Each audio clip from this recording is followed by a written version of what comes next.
시청자 여러분 안녕하십니까. 김강튜브 3월 25일 방송입니다.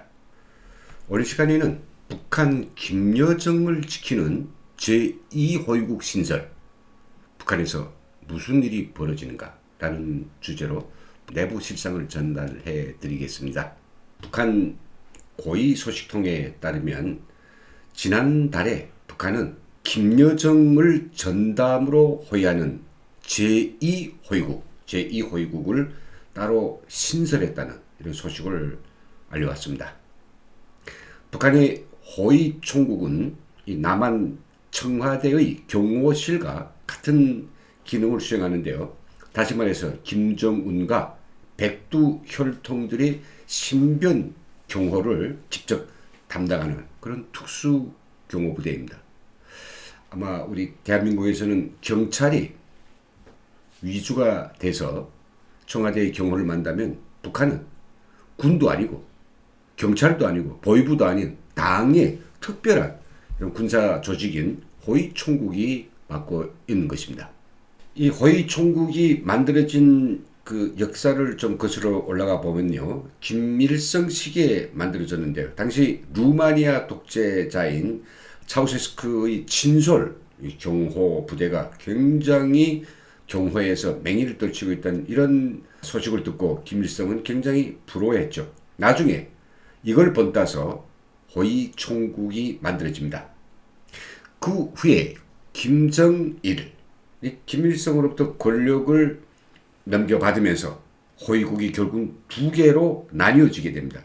김일성을 경호하는 1호위국과 그리고 김정일을 호위하는 제2호위국으로 분할했습니다. 이들 1호위국과 2호위국은 같은 호위국 내의 군인들이지만은 여기 팔에다 단 그 관종 마크 그리고 그들이 입고 있는 군복의 색깔과 질에 따라서 구별을 두게 됩니다.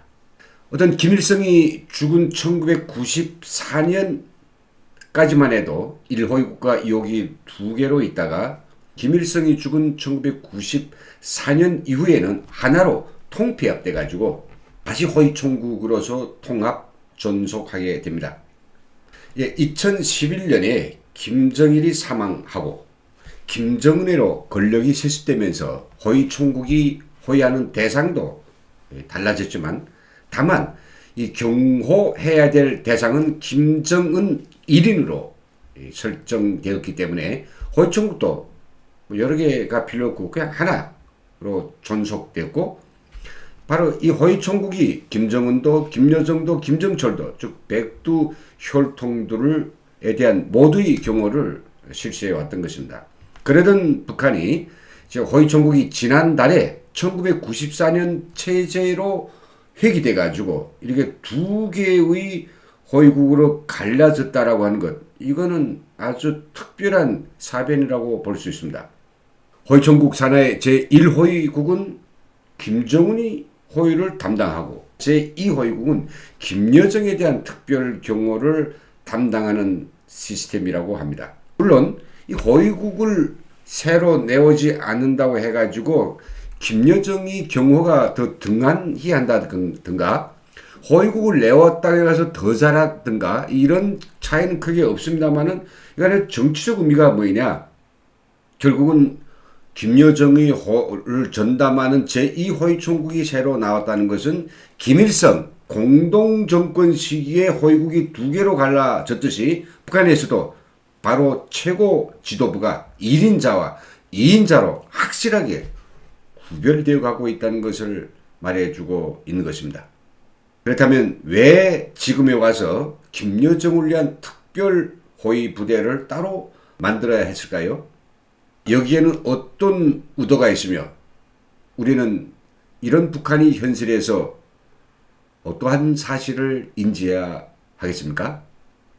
북한이 제2호위국을 신설하는 데는 나름의 깊은 고민이 있었을 것으로 보입니다. 그 고민은 다름 아니라 김여정의 권력 기반을 빠른 시일 내에 강화하고 그에게 정치적 힘을 실어주려는 의도가 배어 있는 것 같습니다. 최근 김여정은 데뷔 7년 만에 개인 담화문을 발표하고 또 김정은과 같은 선상에서 국가의 중요한 정보들을 다루고 그것들을 개인 자격으로 막 공개도 하면서 확실하게 김정은 넘버원, 김여정 넘버2의 자리를 의도적으로 대에 가시하고 대에 자리매김을 하느라고 그들은 많은 열을 올리고 있는 것으로는 직감할 수 있습니다. 이것만 가지고는 부족한 거죠. 그래서 간부들과 장관들, 북한 주민들에게 김정은과 또 한 사람이 백두혈통 김여정에 대한 인식을 확실히 심겨주기 위해서, 다시 말해서 김일성과 김정을 공동정권 시기에 김정은에 대한 그 이미지를 각인시키듯이 똑같은 양상을 가지고 김여정의 정치적 권력 서열과 위치, 그 입지를 확인시키기 위해서 바로 호위총국마저도 갈라가지고 김정은을 지키는 1호위총국과 김여정을 지키는 2호위총국으로 신설하고 그것을 판내에 공표를 했다라고 하는 이 사실, 그냥 가볍게 지나칠 문제가 아닙니다. 결국 무엇입니까? 이제 김여정은 김정은과 같은 백두혈통의 반열에서 경호와 의전 그리고 넘버2로서의 학관 지위에 올라섰고 넘버2에 해당하는 권력 서열과 기반을 차지했다는 것을 여실히 증명해 보이고 있는 것입니다. 왜 김여정의 권력 이미지를 이렇게까지나 급작스럽게 높여야 하는가라는 그런 의문이 쌓여가고 있는 것이 사실입니다. 이 경우에 대해서 두 가지 케이스를 가지고 그 이해를 할 수 있는데요. 첫째는 백두혈통 여동생이 오빠보다 훨씬 더 똑똑하고 노련해서 오빠를 누르고 그의 많은 권력을 빼앗아왔기 때문에 이런 결과가 나타났을 수 있겠고요. 이것이 아니라면 다른 경우는 김정은이 의도적으로 동생에게 자기 권력을 확실하게 이렇게 넘겨주고 있다라고 이제 분석할 수 있습니다.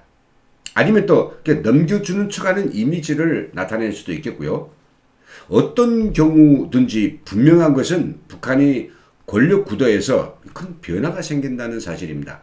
이것은 그들 권력 집단의 어떤 쇠락을 의미하는지 아니면 권력지가 더 강화되는지는 정확히는 알 수 없지만 아무튼 이런저런 이유 때문에 김정은과 그리고 김여정의 머릿속 그 관계가 매우 복잡해지고 있다는 것은 분명한 사실인 것 같습니다.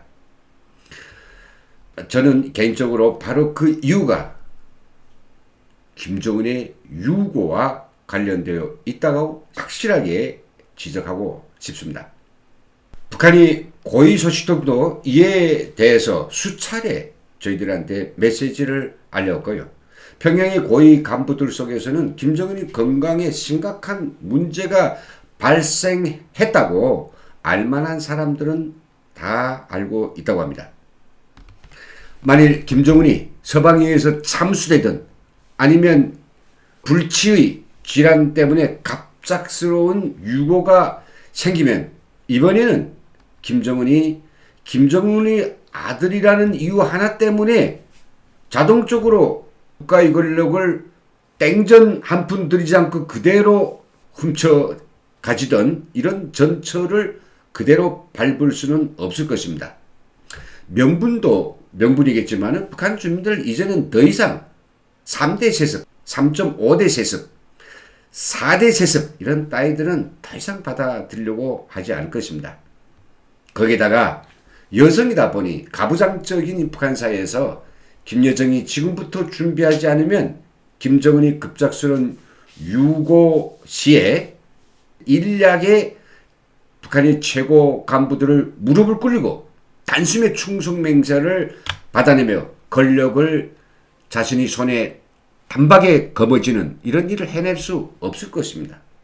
그래서 지금부터 몇 년 동안 아니 그보다 더 빨리 권력 장악의 기본 틀을 만들어 놓으려고 핵책하고 있는 것이 틀림없습니다.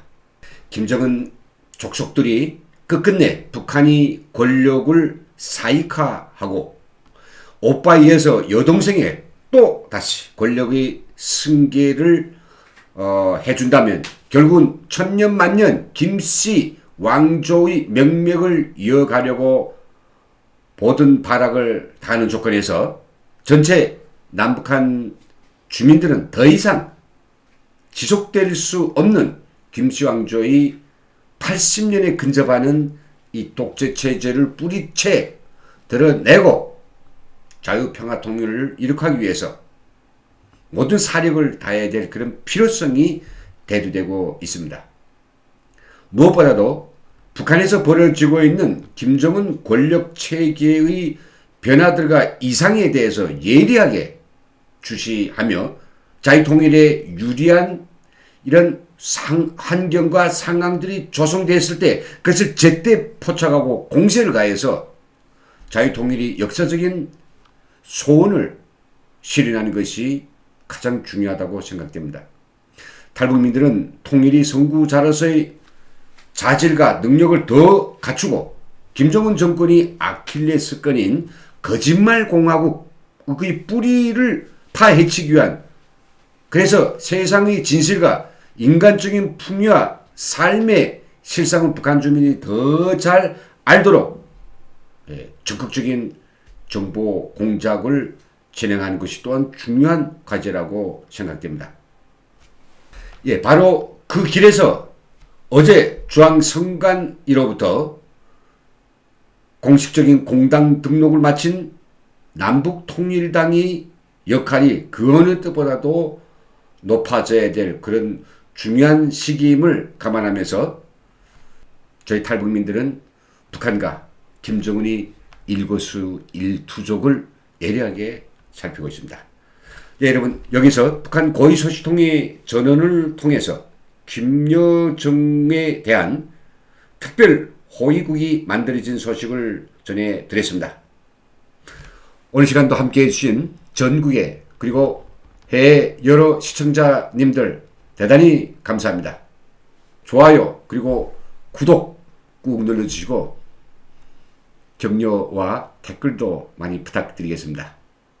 그럼 오늘 여기서 방송 마치겠습니다. 대단히 감사합니다.